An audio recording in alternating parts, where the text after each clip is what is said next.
We inspire change in life.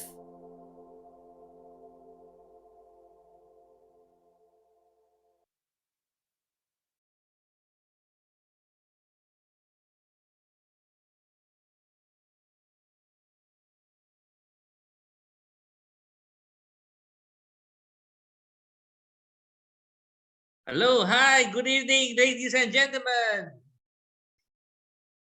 Great to see everyone back again tonight. Okay, I'm Vincent here, and I'll be your main host and translator for today's session.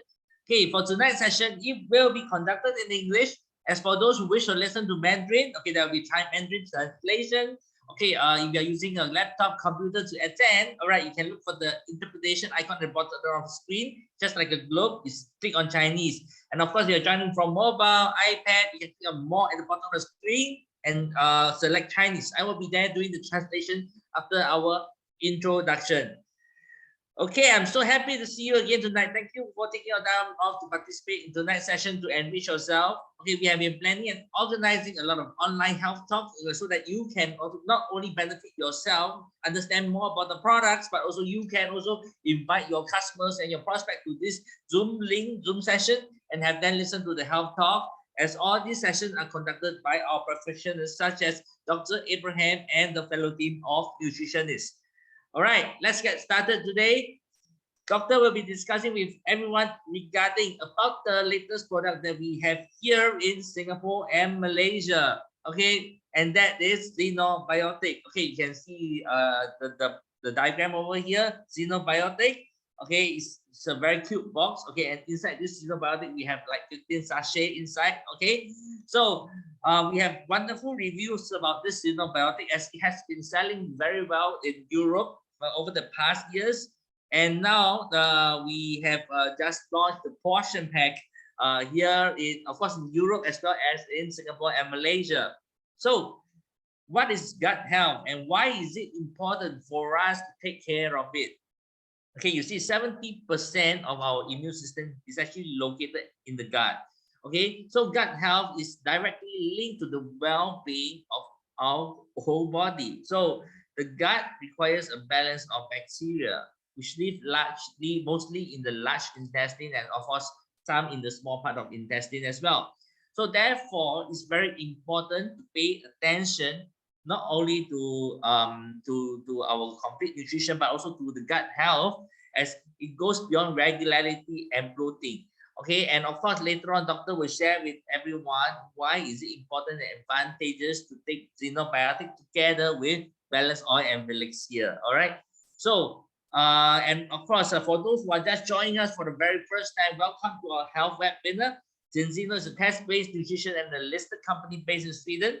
Okay, and we are also the world leading company with the largest fatty acid test database. So Zinzino has been serving many satisfied customers in Europe over the past years, and soon the market will even be bigger and greater with more Asian markets coming up to you. And before the end of the session, we will also open up the field for some Q&As. And this is a wonderful opportunity for you to ask Dr. Abraham anything regarding health and products, okay? Especially this is a new product. I'm pretty sure you have a lot of questions regarding this. Okay, and of course, I'm pretty sure over the past week, if you have been speaking to your prospect, your customers, you would have encountered a lot of product questions from them. So do prepare those questions in earlier in advance and feel free to ask Dr. Abraham during our Q&A segment. All right. And of course, before we start, let me give everyone a short introduction of Dr. Abraham. Doctor is based in Kuala Lumpur, KL, and has been in the medical field for more than and worked in the hospital for more than 40 over years. So he's a very experienced doctor and has helped plenty of patients back to their health. Even though he's a medical doctor, he truly believes in holistic approach to keeping our body healthy. He is also right now in the scientific advisory board for Zenzino and has been working very closely with the rest of the board members to develop better and wonderful product for you and the market. All right, so I can't wait to get the session started. So without further ado, let us all type in 888 into the chat box to give our warmest applause to welcome Dr. Abraham. Doctor, please, thank you. Thank you, Vincent. Very good evening to everybody. Welcome to this Tuesday session where we have chat, talk about things that are important.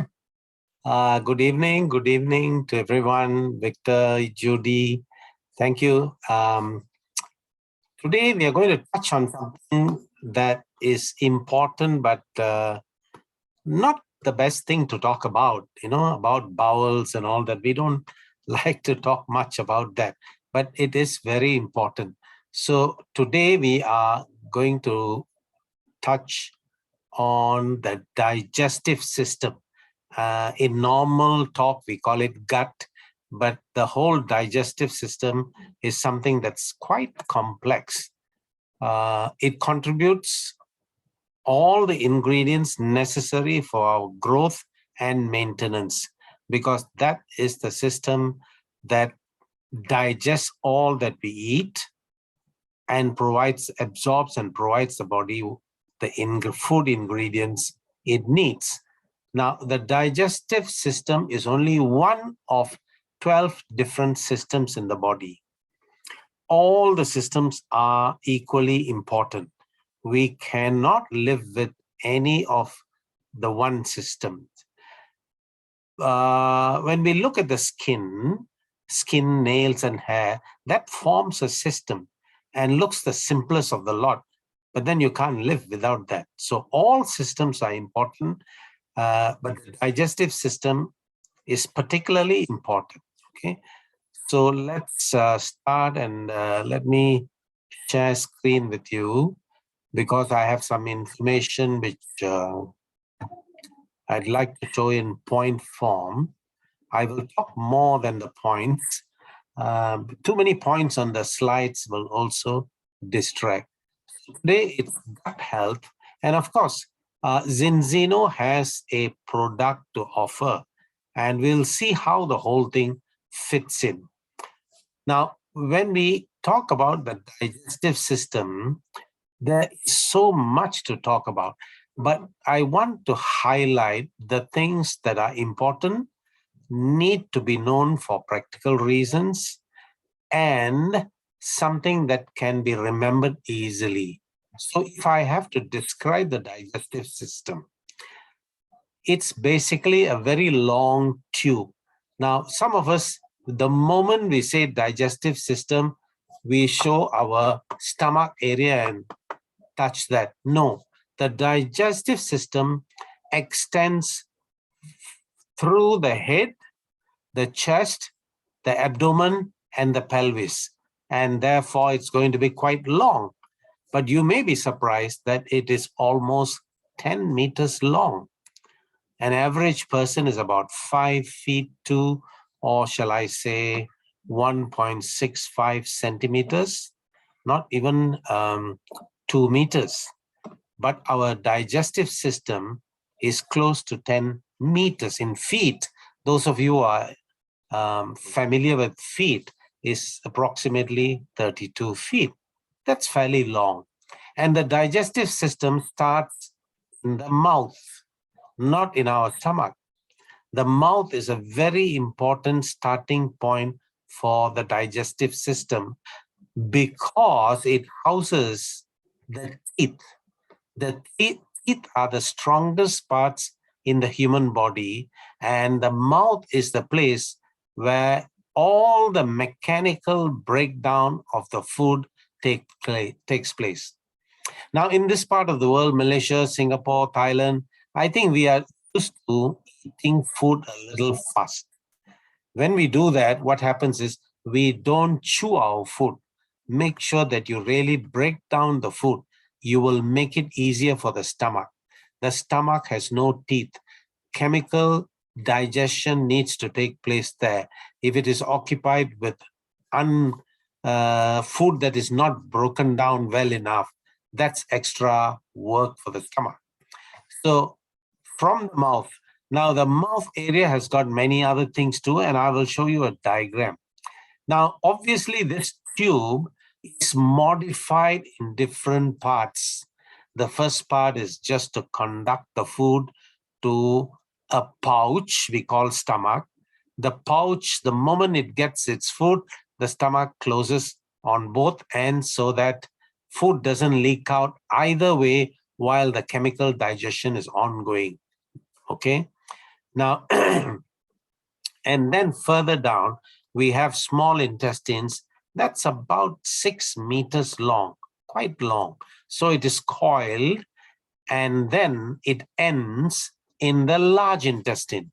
The difference between the small and the large intestine, obviously, the large intestine is larger than the small intestine, but in function, towards the end of the small intestine, most of the digestive and absorption work has been done. Now you have to convert the waste matter into something that can be expelled from the system. So that is the main work of the large intestine or colon. Okay. The last point here, there are 4 tubular systems in the body. You take the lung, for example, in the chest. It opens to the outside via the nose and mouth. If you take the urinary system, it opens to the outside via the pelvis. If you take a female reproductive system, it opens out in the pelvis. One area, one opening, okay? Only the digestive system has both ends outside, opening to the outside, both at the mouth and at the other end. And therefore, the chances of getting infection is higher. In fact, the World Health Organization, WHO, says the highest incidence of digestive infections and infestations occur in Southeast Asia. Why? Because of the type of habits that we have. We eat a lot of hawker food, okay? That is the place from which we can get infection unless the people who prepare it are careful. I did mention the word infestation. Now, anything more than one cell, like a worm, which is multicellular organism, is not called an infection, but an infestation. All Southeast Asian population have worms in the digestive system. That's a given. So the WHO recommends that those who are living in ASEAN take a worm medication every 6 months.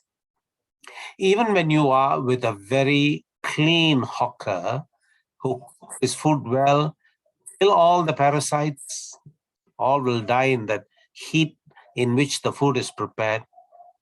Good. Unfortunately, a small amount of the eggs will survive, and that gets into the system and starts hatching in about 2 weeks or so.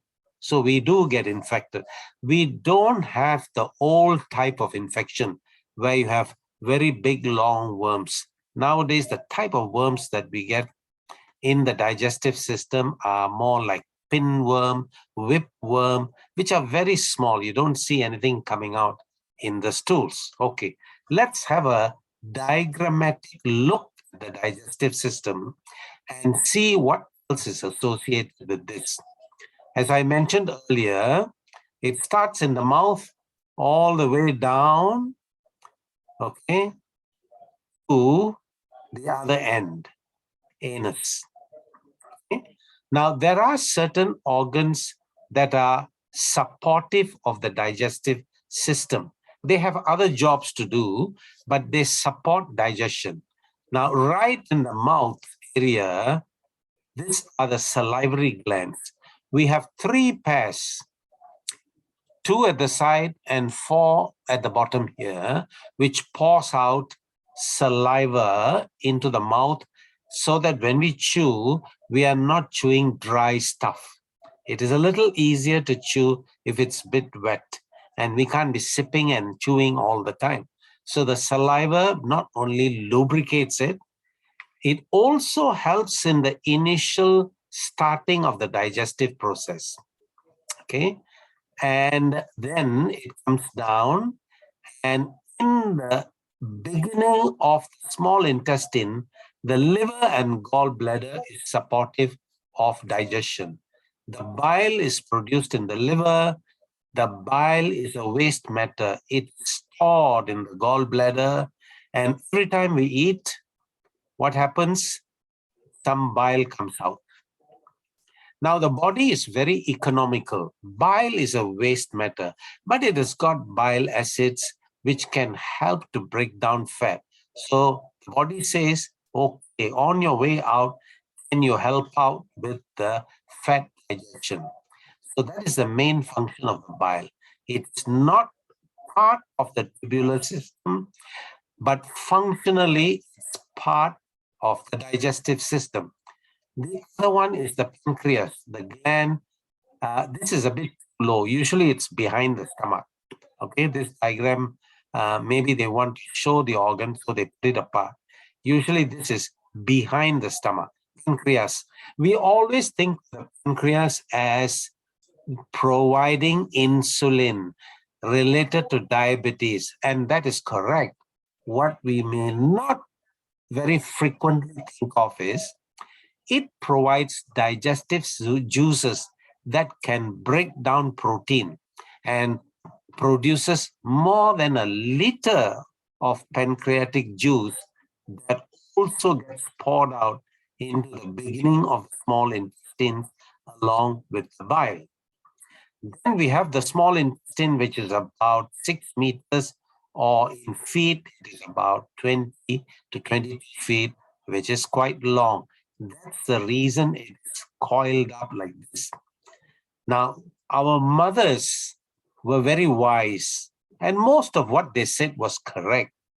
But this is one area they may not have been exactly correct.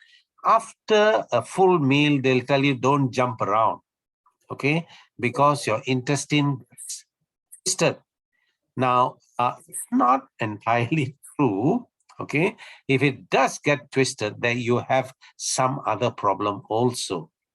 Now, the small intestine ends here, the point where the large intestine starts and the small intestine stops is an organ called the appendix. Long ago, many people thought the appendix has no function, and instead of waiting for an emergency to occur, why not take it out? And some people in the West used to operate and take it out during the holidays to prevent problems later. This is something like about 70, 80 years ago. Now we know that this is a very important organ. A lot of immune tissue is there, so don't disturb that. Then the large intestine starts here. If you look at it, the large intestine looks like a picture frame holding all the other small intestines in between. And in the real body, it is like that. In fact, the large intestines are stuck to the back wall of our pelvis, whereas the small intestines are quite loose, 20 feet of them or 6 meters. They have to move around. They must have some mobility. But the large intestines make sure all that mobility occurs here, doesn't go out. Okay, the large intestines start concentrating the waste matter from quite liquid here, and by the time it comes here, it's almost solid. Okay, so in the process, it absorbs water along with it some minerals. Okay, I think what I have told you is probably adequate for this evening. Now, this is a very diagrammatic representation, but when you see the real body, it looks closer to something like this. Here is the liver underneath the ribs here. This is the stomach, and the tube that comes from the mouth just behind the heart. It comes through the chest into the stomach, small intestines here, large intestines, and by the way, this is the bladder. Remember, there are 2 kidneys behind the small intestines. So when you look into the real body, it's a little complicated, looks a little crowded, but the body is such that it has packed everything very economically. Now, a few more facts about the digestive system. Amazingly, it produces more than 4 liters.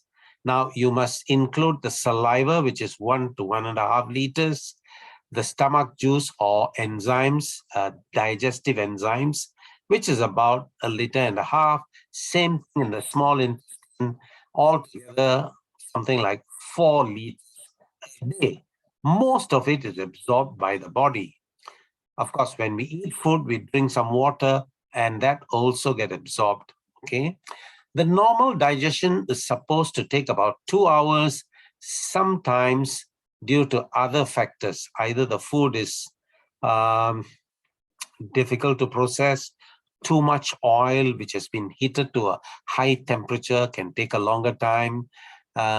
Your stomach is not very efficient. It may be tired. You may have had a very stressful meeting or situation. All this slows down the process. So if everything is okay, it's about 2 hours, but in reality, it may take a little longer.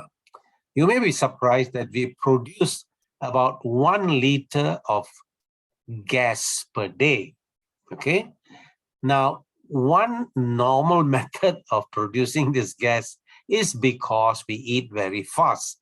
So along with the food, we swallow a little bit of air, and we swallow, quite a few mouthfuls. All that adds up to quite a bit. So this air that is swallowed is usually in the upper digestive system. So we belch it out, we burp it up, okay?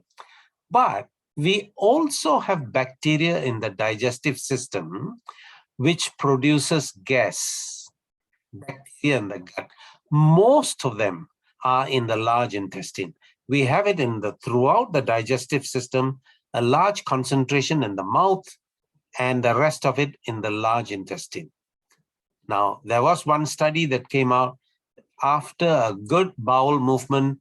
They checked the bacterial amount in the rectum, just above the anus, okay? And also the mouth. And they were surprised that there were more bacteria in the mouth. So we must learn to just gargle the mouth on and off, plain water. That way we can reduce the amount because we breathe in. And nowadays it is healthier because one of the entry points for viruses, bacteria is the mouth and the nose. And this is the most common one. We touch at different places, we wipe our mouth or nose, and then we have transmitted. Just a side note here, apparently there is a more severe version of COVID coming. Nobody knows. Some people say it is just trying to frighten the public. We don't know, but it is better to be on the careful side, just to protect yourselves and your loved ones, okay? Make sure that they are protected in this area. Okay, now I said bacteria in the gut. This is going to be the topic, or rather the focus today. And we want to know a little bit more of it. Now, there are, over the years, every 10 years or so, there are certain things which were very popular, goes out of fashion, and then something else comes. Are they trying to just sell products? Yes, in one way, yes. But also, our requirement seems to change according to the diet that we become familiar with. Now, in the, say, 30, 40 years ago, they were not getting enough protein because animal products were very expensive. So there were a lot of protein supplements that came in. Then about 25, 30 years ago, a lot of heart diseases started. Coenzyme Q10 came into the market in a big way, okay? So each period has its own deficiencies. In present day time, the gut health seems to be suffering quite a lot, and therefore this aspect of our health has come to the forefront. Not that this is the most important thing. So let's look at the bacteria in the gut. Now, The body is supposed to be made of trillions of cells. We are told that the population of bacteria in our gut is anywhere from 8 to 10 times that. Okay, quite hard to believe, but what we can get from this information is that, look, there are lots of bacteria in the gut. And it has been found that some of them are beneficial. At the same time, some of them not so beneficial. That one is quite obvious. This is waste matter. There's going to be some bacteria that is not so good. Now, what about this good bacteria? What is the proportion? A lot of studies have been done, analysis of stools, growing bacteria from the stool culture, and so on. They find that in a very rural diet, in other words, a diet without any refined products, the proportion seems to be 80% good bacteria, 20%. It's not a rule of the thumb, roughly, okay? The majority are good. There's bound to be some bad, and that's the 20%. Now, the next question is, what are they doing there? If they are good, what good are they doing? Now, this bacteria apparently feed on fiber. We have known for a long time that we take fiber in our diet. We also knew that we don't really digest the fiber. We don't get any calories from the fiber. So what happens? So we just assume that it is to make sure that there is some bulk to your waste matter, which makes it easier to pass stools and you don't suffer from constipation. Okay. Now we find that actually the good bacteria, the bacteria in general, will work on the fiber, can ferment the fiber, can break down the fiber, and help the body in absorbing minerals in the colon. Remember, the last part is where the liquid now has to be made to be solid, water has to be absorbed. And when you absorb or excrete water, you don't just excrete or absorb plain water. Some minerals go along with it. Apparently, the good bacteria support the absorption of minerals that may have come down with the fiber. Another thing is it synthesizes vitamin B7. For those of you who are not familiar with it, it's called biotin. Among the vitamin B complex, B1, 2, 3, 5, 6, 7, and so on, B7 is the most expensive part of the whole B complex. The other Bs are much cheaper. So B7 is produced in the gut if you have a healthy gut. It also has fermentation and breaks down part of the fiber, not everything, to produce certain chemicals. Now, they thought this was just a side effect or a byproduct. Now we know that some of these chemicals are actually protective to the wall of inside of the large intestine. Now, why this has become very important is, like I said, our lifestyles have changed. Now, I was in Singapore 20 years ago. At that time, the incidence of cancer generally was number 4 among the list of diseases. The last report I see, October this year, that is just 1 month ago, 1 in 3 Singaporeans die of cancer. And this is a report from Singapore. Now, among the ASEAN countries, probably Singapore, being small and being very efficient, get the best statistics. I read the numbers, but emotionally, it's difficult to really wrap it around your head. Wow, this is a lot. And 1 in 3 Singaporeans dying of cancer. And I don't like to say this, but the report also said that is the number 1 cause of death. I find that difficult to believe that even more. Now, usually in any civilization, the number one cause of death is heart attack or stroke. Both are the same phenomena occurring in either the heart or the brain. And I take it that nature has designed it in such a way that when it's time to go, you go easily, not suffer through it with all kinds of diseases, gangrene of your foot, you have to chop your legs, and then cancer where you have to suffer over a period.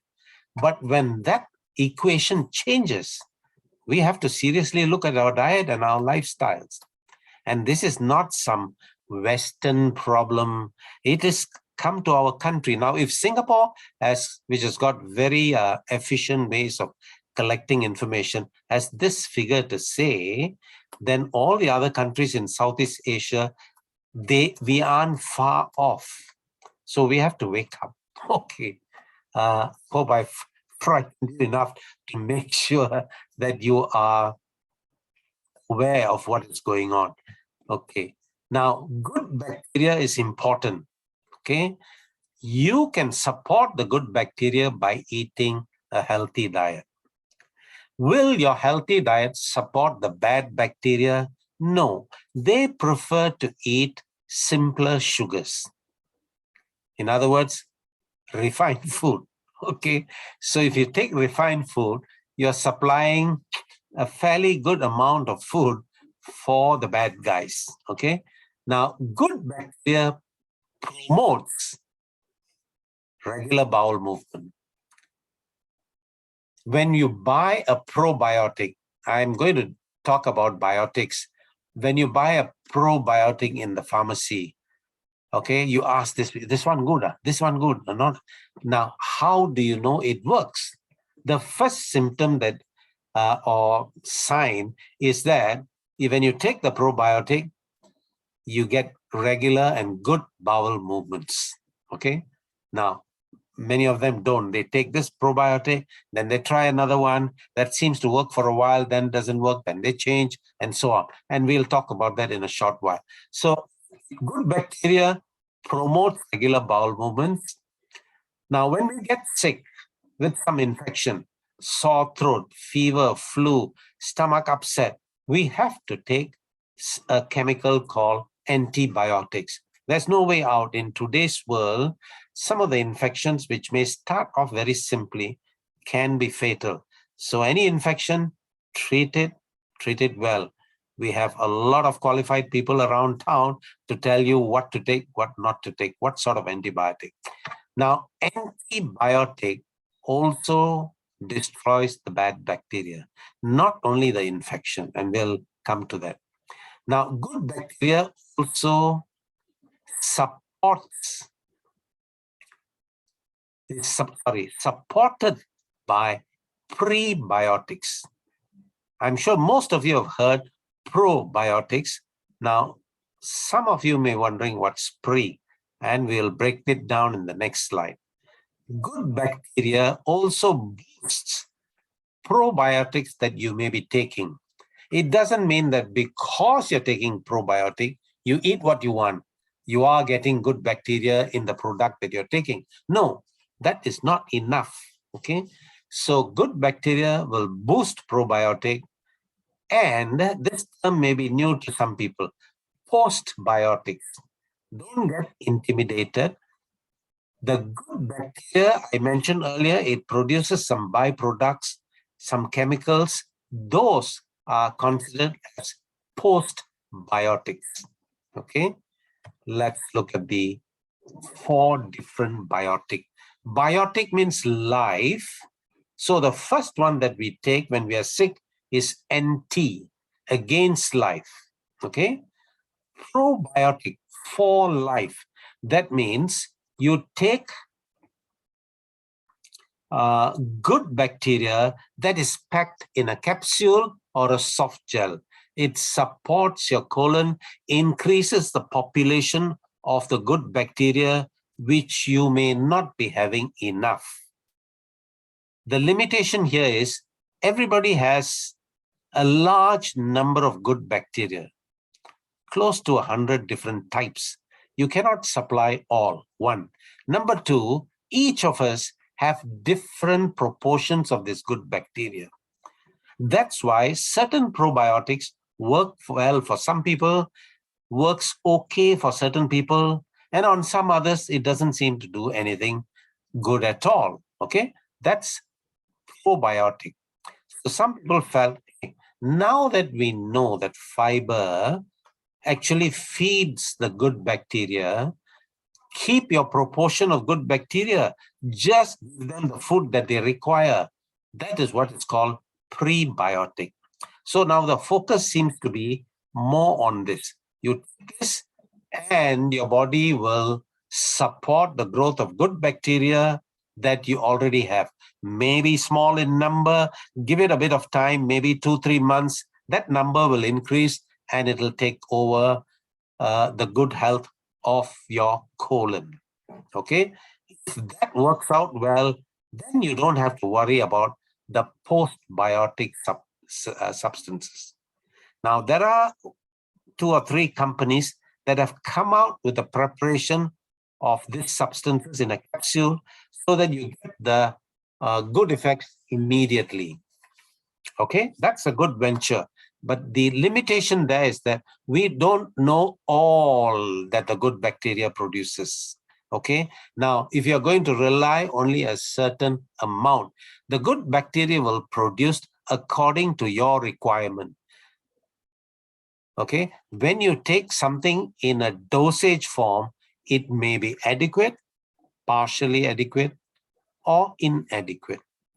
So among the 3 or 4 here, 3 in fact, antibiotic is only for certain circumstances. Prebiotic seems to be the superior choice. Okay, so let's look at that a little bit more. While talking all this, we must not lose sight of the fact that what is going to improve your health is not prebiotic. The most important thing is oxygen. Breathe a little bit deeper, do some exercise that makes you take in more oxygen. Make sure you consume enough water. Body needs a lot of water. There is nothing more important than this too. And next on the list is a good diet. There are many things in normal, good food that is grown in your area, which we haven't really found out. You need to get that, okay? Everything else comes after that, even lifestyle. So let's get back to this fiber. Fiber is basically a carbohydrate, okay? In diet, we have 3 parts that gives you bulk: protein, fats, and carbohydrates. Carbohydrates is one of them. Carbohydrates is basically sugar molecules attached together. The more you have, the more complex the sugar, and we call them carbohydrates. But when you feel it, when you chew it, if it is starchy, then it is a complex carbohydrate. If it is sugar, like glucose or fructose, or a combination of them like maltose, lactose, they are basically sugars. They are already small in number and shouldn't take too much of this because your blood sugar will rise quite quickly. Okay. Now with a complex starch, which has fiber, you're still taking sugar, but because of the presence of fiber, the absorption is dragged out over a period of time and allows the body to process the sugar that gets into the system slowly. So you don't get spikes. Spikes over a number of years or a lifetime, and there is a tendency in the family to get diabetes, you will get diabetes. Okay. Now, these are very simple substances actually. They are made from water, this hydrogen and oxygen. When you combine, you get water. The only other thing you add is carbon. So carbo is carbon, hydrate is water. But nature has put it together in such a way that it comes out in very many different ways to support our needs.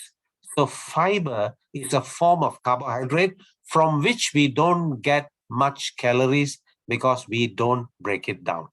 Okay. Now let's look at the fiber.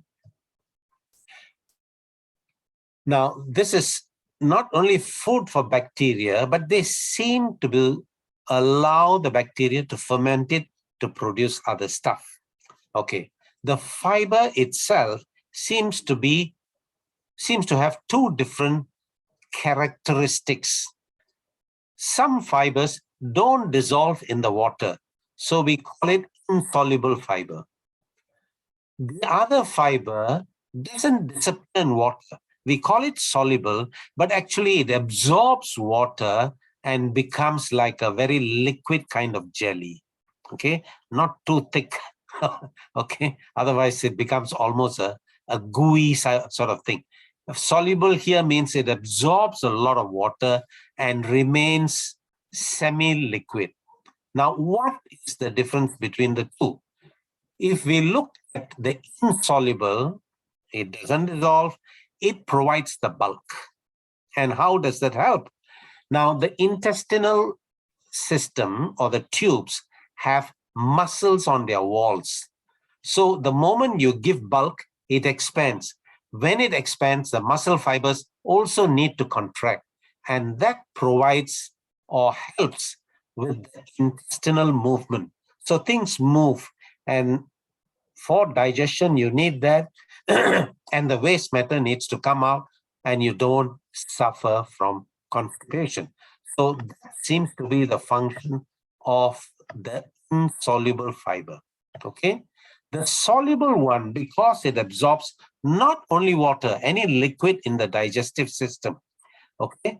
The bile that comes out, one of the excess stuff that comes out is extra cholesterol. Remember, cholesterol going up in the body has a way of throwing out extra cholesterol. People living 50 years ago were not counting the amount of cholesterol they had. The body naturally will throw it out. But in today's world, and there are many reasons, it's a separate topic, what has happened is the efficiency of throwing out excess cholesterol is down, while the reasons for producing more cholesterol has gone up. So this imbalance has created a situation where many people have elevated cholesterol. Now, the soluble fiber also picks up waste matter, okay, toxins that may be in the food, that may have come out in the bile. The liver is a very complex system. It can take a toxin from the body circulating in the blood, break it down, and in case it is not soluble, it can attach it to a protein molecule, make it soluble or semi-soluble, and come out in the bile. So the bile has a lot of waste matter. The soluble fiber helps to pick that up. Okay. Now, sometimes, not sometimes, quite a few times, we eat sugary stuff, which must be released into the system slowly. The presence of soluble fiber helps to do that. Okay. Food for friendly bacteria also has soothing effect. I call it anti-inflammatory, but it has a soothing effect on the lining of the large intestine. Indirectly supports the liver by picking up excess cholesterol and toxins. Okay, so this seems to be the main differences. A little bit long today, but I'm coming towards the end now. Now, when we look at fiber, many types of fiber. The ones that seem to be helpful are this. Okay. Now, some of you may have heard about resistant starch. Starch, a simple example would be rice. Rice has a lot of starch. Okay. Nowadays, we don't eat so much rice and so on. And this is because our lifestyles have changed. Just to say a few words on that. Rice is nowadays cooked differently. In the olden days, they cook the rice and they drain the water. when you drain the water, you drain off something like 20% of the carbohydrates in that rice, which comes out in the water. It's not thrown away. It's usually given to children to drink because they need more energy. While at the same time, the adults have lowered carbohydrates in the rice they take. They also were involved in physical work, and that supported them well. Today, convenience, no physical activity. We cook our rice in rice cooker, put the water in, nothing comes out. So the carbohydrate content that we consume is higher because nothing is thrown out. The rice grain has been modified over the last 40 years by crossbreeding to produce or to have a higher content of carbohydrate in the grains. So what has happened is we are now taking concentrated rice without throwing out the water and wondering why I take only just one bowl or maybe 1.5 bowl and I'm putting on weight. Now, here comes this idea of starch. What is resistant starch? The starch becomes something else. There is a slight conversion which makes it longer to digest. Takes longer for the body to break it down. It resists quick digestion. Now, rice, how can you do it?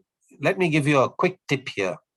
Cook your rice in such a way that you can get rid of the water. Cook enough rice for about 4 days. Put it into the fridge. I mean, take a little bit for your eating, for that meal. The rest of it, put it into the fridge. That's going to last you for the next 4 days, maybe 5 days. Any starch that is heated and cooled in the fridge, there is slow conversion of the quick starch to resistant starch. Subsequently, when you heat up and eat, you have more content of resistant starch. Okay, so that one is a great contributor to our digestive health also. Okay, if you want to get it straight without doing all this roundabout way, corn has that. Corn has a lot of resistant starch. So is potato. And not ripe banana, it must be green banana. Why did I list these three here? Because even in resistant starch, some slows down a little bit, some slows down a bit more, some really can slow down. So if you're out to prepare a product which has resistant starch, you would want to put all of this inside. Starch extracted from this. Okay. Then we have another kind of fiber which has got a very high-sounding name, 1316 beta-glucans. Now, this is more of a biochemistry name, and this is the one that helps to produce a lot of these chemicals or byproducts that heals any small breakdown in the lining of the gut. Okay, the normal gut lining to cancer, you go through a lot of stages, not straight away to some other thing. So that initial stages, these deficiencies are made up by having enough of this beta-glucans as fiber in the diet. There is another root called chicory root. You take out the sugars and the root can be used. And you know, if you take some tincture from the chicory root, it tastes like coffee.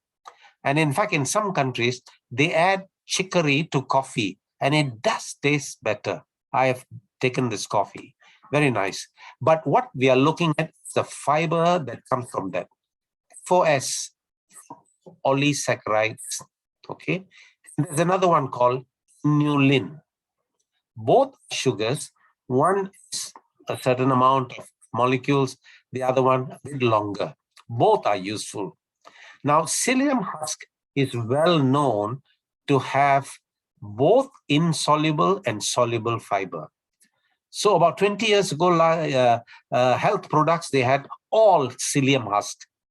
Okay, better than nothing. But too much of insoluble fiber, and psyllium husk is quite coarse. It can be a little rough on the lining. Okay, but we need them in smaller amounts. Guar gum, okay, this is the one that contributes mainly to the jelly-like thing.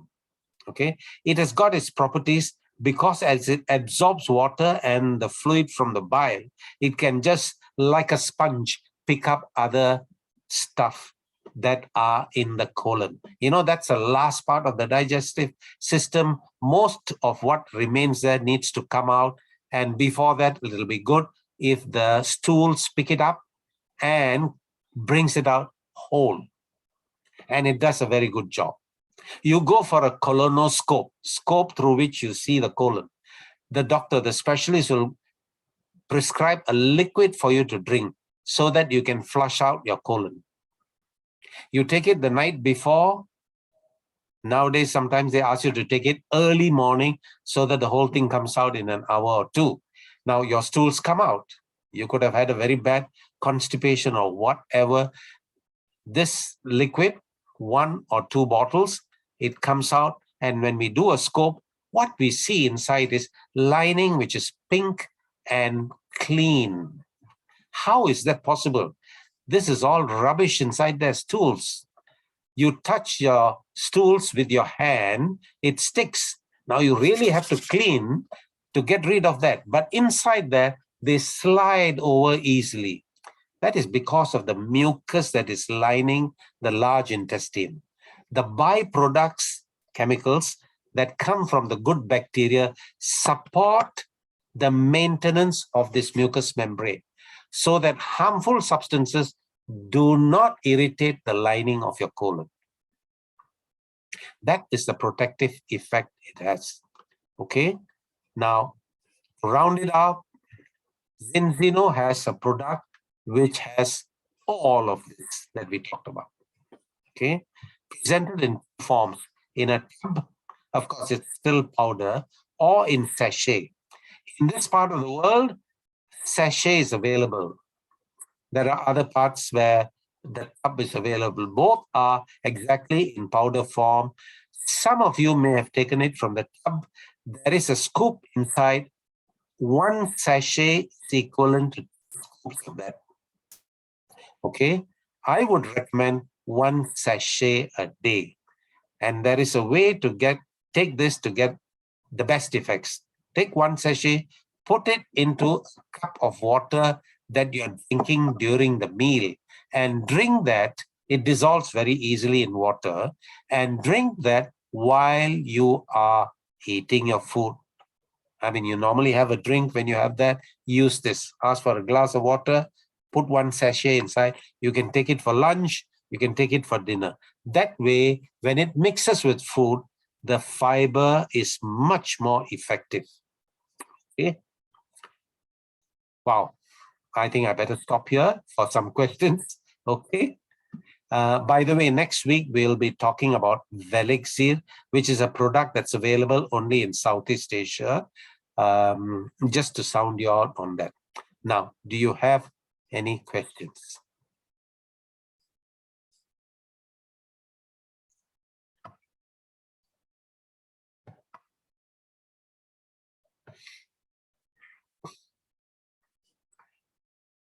Gluten, how good is it or how bad? I think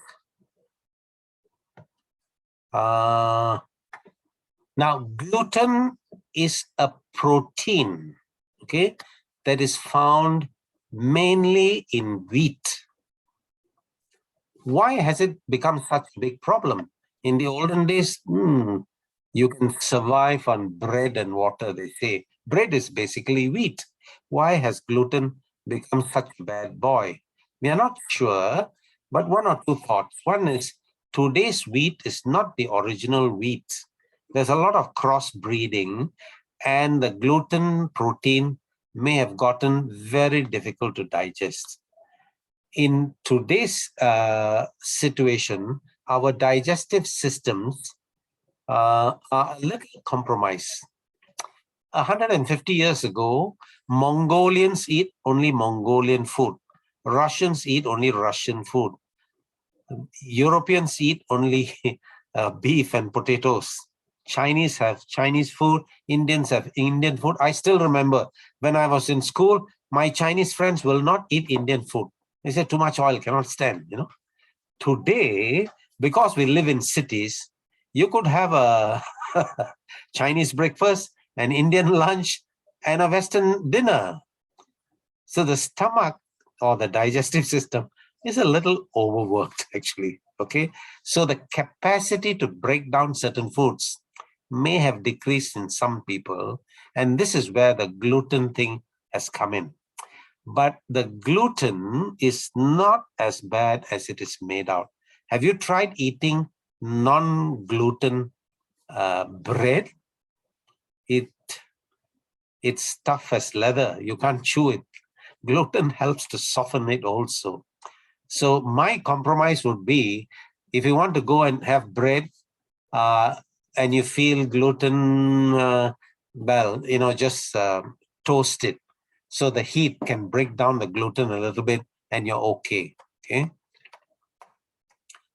Why experts say 3 bowel movements a week are reasonable? Isn't it reasonable to defecate every day?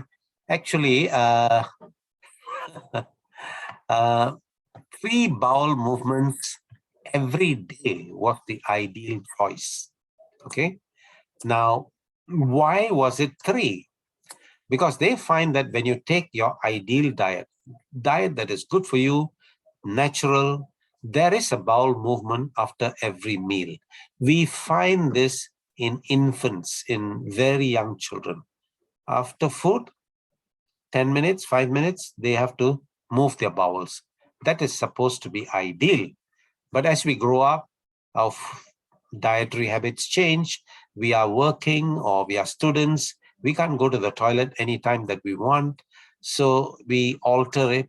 Now, I would say you need to have at least 1 bowel movement a day in today's world. Okay. If you have 2, very good. At least 1.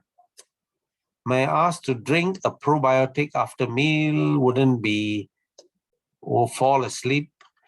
Probiotic usually comes in capsule or soft gel. Okay. A probiotic, or for that matter, a prebiotic, wouldn't make you sleepy. Okay. Nothing to do with sleep, actually. If you eat a salad, there's a lot of fiber. That's already prebiotic. Okay. Victor, is Zinobiotic suitable for gastric patients? Excellent question. I think yes. Okay. Start with maybe half a sachet. Now, if something is good, don't go for the full serving at one go. Okay. Mix it in water, take it with your meals. Half a sachet per meal, twice a day. Works out to 1 sachet, spread out over 8 to 12 hours. I think that will help. Should we take before or after a meal or at the same time? Is there any difference? Actually, fiber, you can take it anytime. But fiber is part of a meal. So if it goes along with the meal, it can do a better job. That's why they say with meal. You can take it anytime. Okay. Now, if you're going to take fiber on its own, okay, just before you go to bed, just mix the fiber and drink. Watch out. If there's not enough water and volume, the first 1 or 2 days, you might get constipation. It will move later, but it's going to take 1 or 2 days to get used to that kind of bulk coming in without the supporting fluid.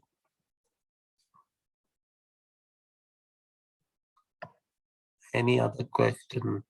May I know the total cholesterol will increase after taking meal?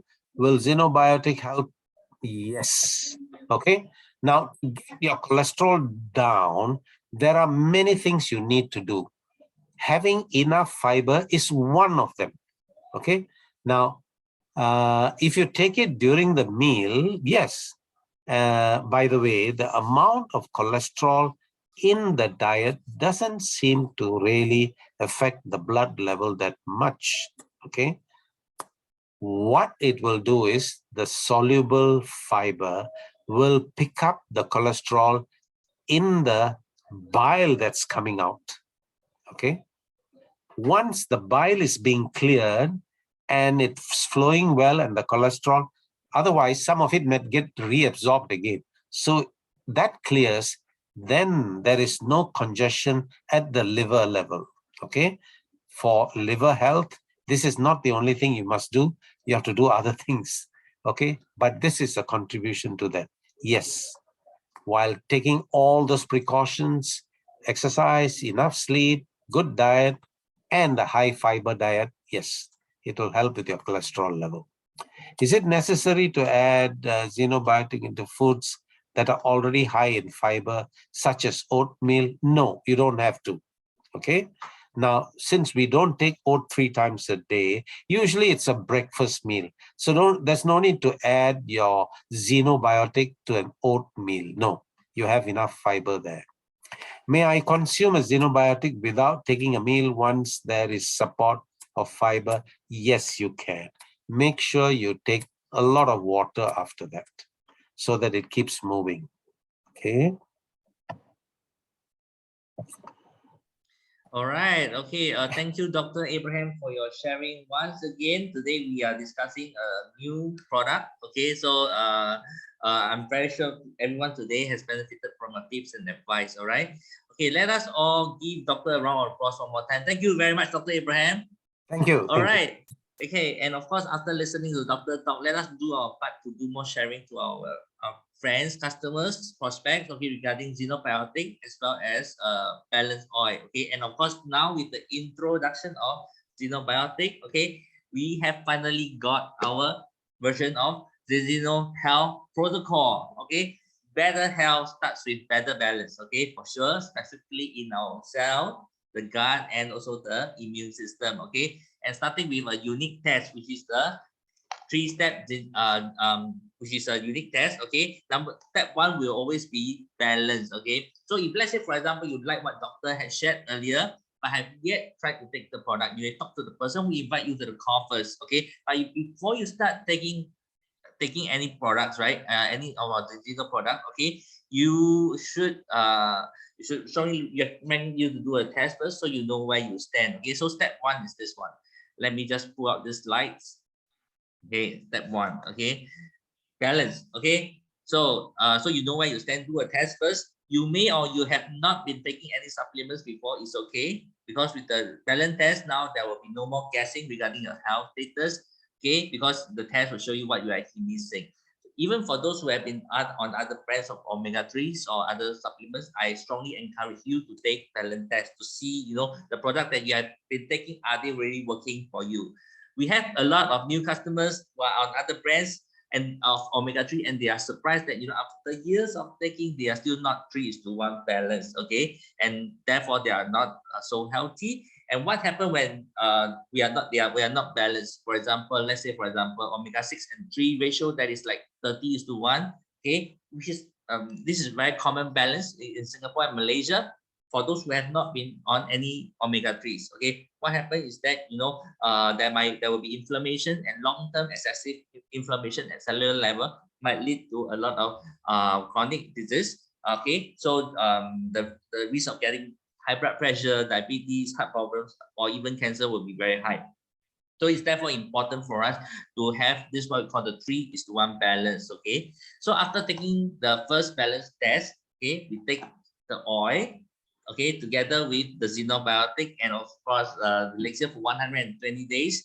We make sure that we take sufficient. Okay, and of course after 120 days later, you take the test again to see your second result. Okay, worldwide we have done more than 880,000 tests worldwide. Okay, and from the results and the database that we get so far, we can be very sure that you will definitely see an improvement in your result, and likely to be in balance after 120 days. Okay, and of course the step 2 of our health protocol will be restore with xenobiotic. Okay, restore with xenobiotic. Okay, just now I took the box, now I took the sachet. So inside this box we have 15 sachet. Okay, so this is good for half a month. Okay, you can take you should take one every day. And I had taken it myself, and I think the effects it has really contribute a healthy power function. Okay, I went to the toilet almost at least once a day now. okay, which is very, very good.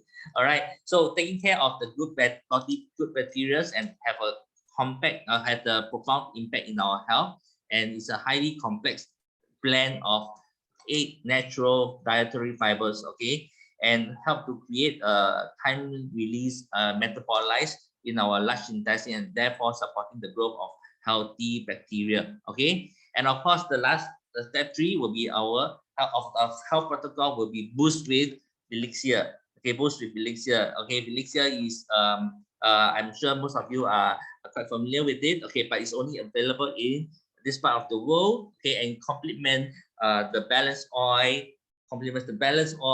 and Zinobiotic perfectly. All right, so we have all this the Zino health protocol. All right, so elixir contains loads of antioxidants, 12 complete vitamins, 74 minerals, and enzymes to support our immune system, and then as well as they also provide us with the complete nutrition that our body requires every day. All right, so start your health journey today, and unlock the secret of a balanced life with Zeno Health Protocol with balanced oil, Zinobiotic, okay, and elixir.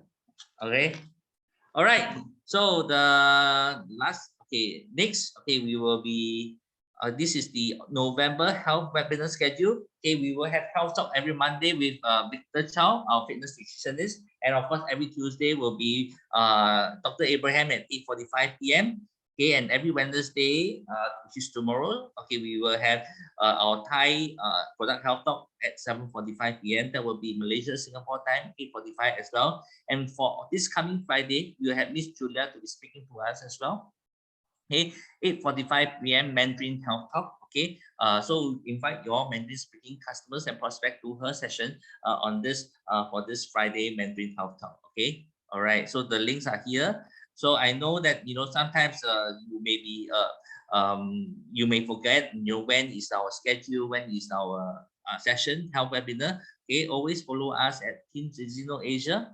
Okay, stay connected with us at our Facebook group, Team Zino Asia. I highlight that in yellow. We usually put up the schedule 24 to 48 hours before all this session, as well as all the educational information and Zoom link over at our Facebook group. Okay, you can also stay connected with the company at our various social media channels as well. Okay, and so that you don't miss out any important information.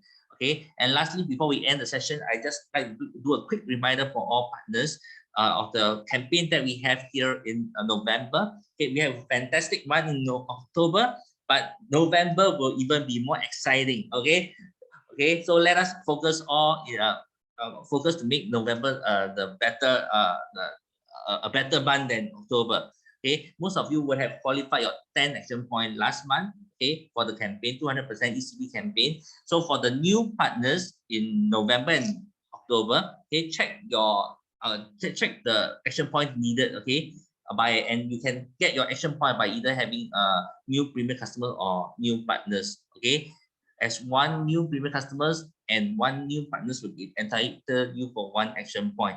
Okay, so you need to have at least 12 action points. So this 200% ECB campaign can help you to achieve your rank faster. So go for executive, go for diamond, or aim as high as you can. Okay, so for the qualifiers, you get 3 times credit for your rank advancement, so you can rank up faster and also achieve your Z phone and Z car faster as well with this 200% ECB campaign. Okay, if you're unsure of what I'm talking now, okay, check with your team leaders, or you can feel free to check with our customer service for more information.